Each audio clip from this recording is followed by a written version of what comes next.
Shalom semuanya, kembali kita dalam pembahasan Torah bagian ke-14 Parasa Vaera dari Keluaran atau Semut 6 ayat 2 sampai pasal 9 ayat 35. Tapi saat ini kita akan membahas 3 ayat saja.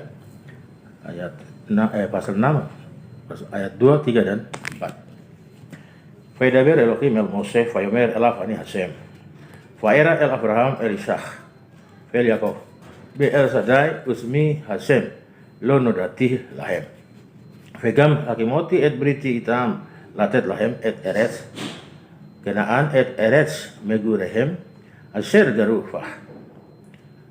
Elohim berbicara kepada Mose dan berkata kepadanya, Aku Hashem, aku menampakkan diri kepada Abraham, kepada Ishak dan kepada Yaakov sebagai Tuhan yang Maha Kuasa. Tetapi dengan namaku Hashem, aku tidak membuat diriku dikenal oleh mereka. Selain itu, aku menetapkan perjanjianku dengan mereka untuk memberi mereka tanah Kanaan, tanah persinggahan mereka, tempat mereka singgah. Di akhir bagian sebelumnya atau kemarin para semut, Mose mengeluh begitu pahit kepada Tuhan. Atribut keadilan atau midat hadin pun kemudian ingin marah kepada Mose karena berbicara begitu kasar. Tapi Tuhan tahu motif terdalam setiap orang.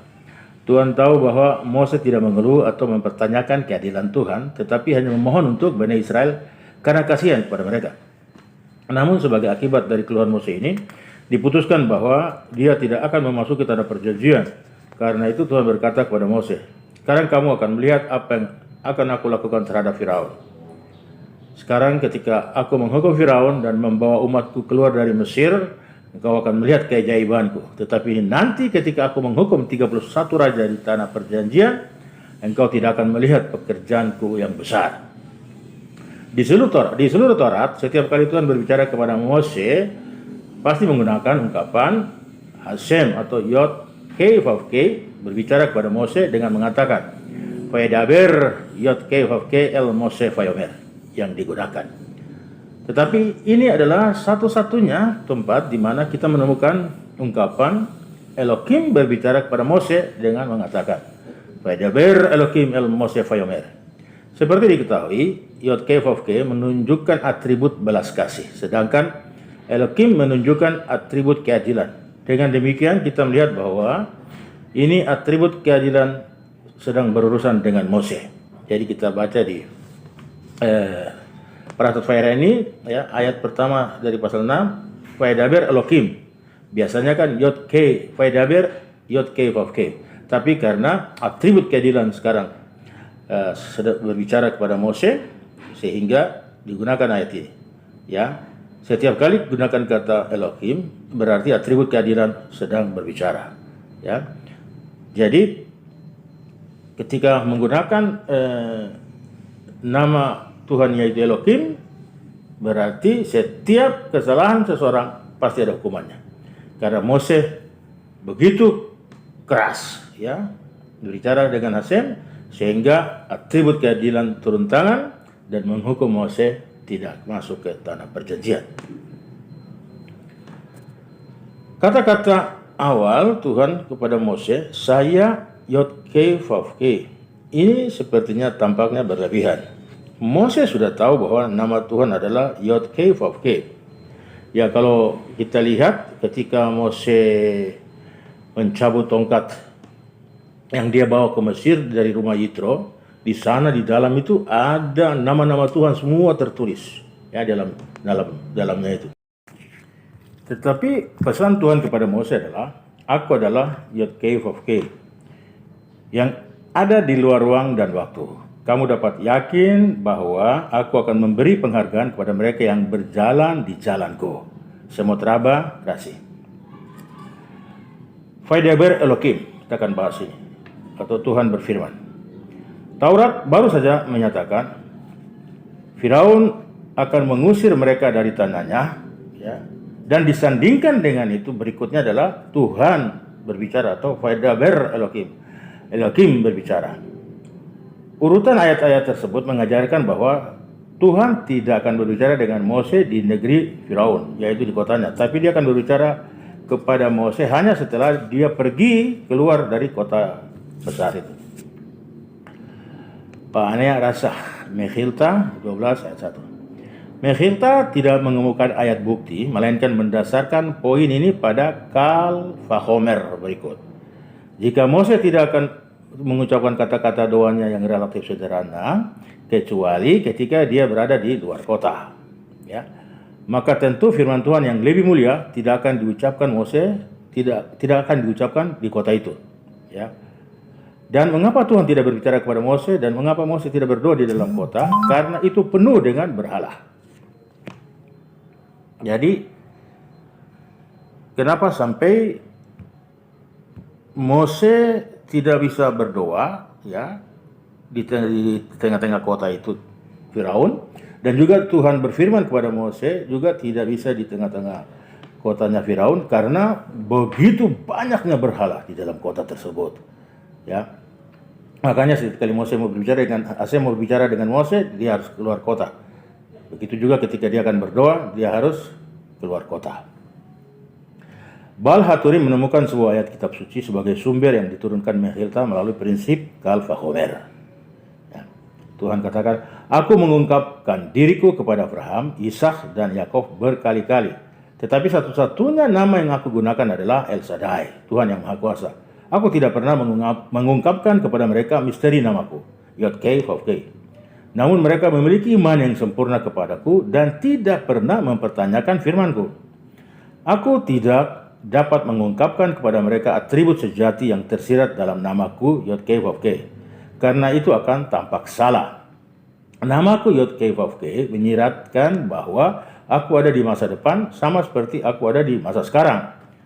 Dan oleh karena itu aku pasti akan menepati janji apapun bahwa aku ada di masa depan. Tetapi para leluhur bisa saja memiliki cukup alasan untuk mencurigai aku melanggar janji-janjiku. Aku berkata kepada Abraham, bangunlah, jelajahi negeri ini melalui panjang dan lebarnya, karena kepadamu aku akan memberikannya. Berisi 13 ayat 17. Tapi ketika istrinya Sarah meninggal, dia bahkan tidak memiliki cukup tanah untuk menguburkannya.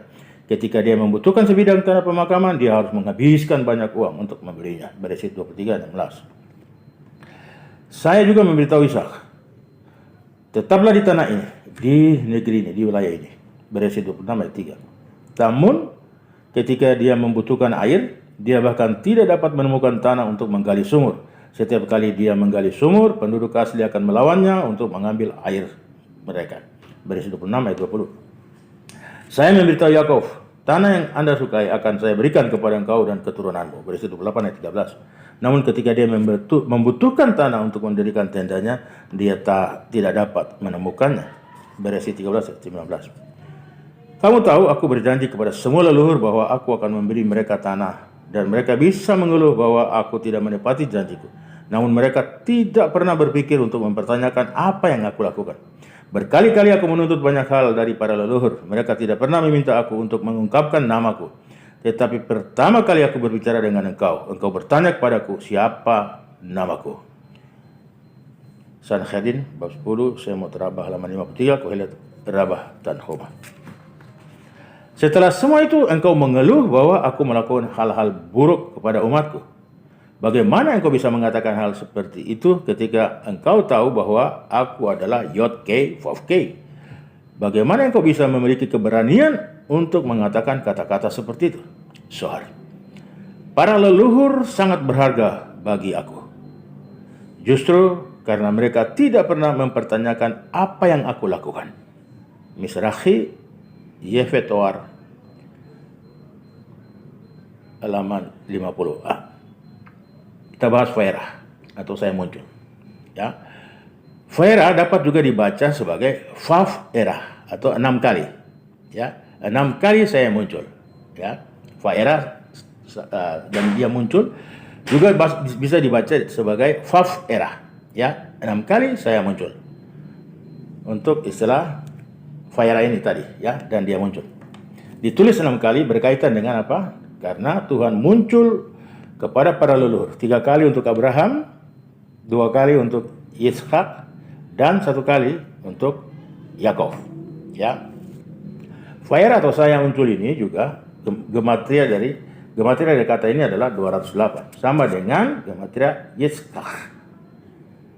Seperti yang dinyatakan Mitras, Yitzchak memungkinkan Bani Israel meninggalkan Mesir pada saat mereka melakukannya. Selama periode Bani Israel diperbudak, para leluhur Abraham, Ishak, dan Yakov berdiri di hadapan Hasem dan berdoa untuk pembebasan Israel. Hasem berkata kepada mereka, "Apakah ada di antara kalian yang siap untuk mengurangi huruf-huruf namanya, sehingga saya dapat mengurangi tahun-tahun perbudakan dengan gematria dari huruf-huruf yang berkurang?" Abraham dan Yakov menjawab, "Tidak, kami membutuhkan semua huruf dari nama kami." Tapi Yitzchak menjawab, "Sebenarnya nama saya harus dieja Yitzchak, ya, Yod, Sin, Chet, dan Kof, seperti di Tehillim 105 ayat 9. Namun saya memungkinkan untuk dibilang Yitzchak, ya, pakai sadi." Jadi ada perbedaan angka gematria dari Sin 300, sedangkan sadi adalah 90. Jadi ada perbedaan 210 angka gematria. Kalau gunakan nama Yitzchak pakai sin, gematrianya adalah 408. Karena Yitzchak rela dipangkas gematria dari namanya dengan menukar sin menjadi sade, maka gematria dari namanya mengalami pengurangan sebanyak 210 angka, sehingga gematria dari nama Yitzchak yang pakai sadi adalah 208. Dan kita sudah belajar di atas bahwa kata Vaira atau saya muncul, gematrianya adalah 208, yang sama dengan gematria dari nama Yitzchak. Jadi Yitzchak muncul di hadapan Hasem untuk menyanggupi dan bersedia mengurangi gematria dari huruf-huruf namanya, dan memohon kepada Hasem agar memperpendek tahun-tahun perbudakan bangsa Israel sebanyak pengurangan gematria dari namanya, yaitu 210. Dan begitulah yang terjadi. Setelah 210 tahun masa perbudakan di Mesir, Hasem pun membebaskan mereka. Toda ve Sabat Shalom.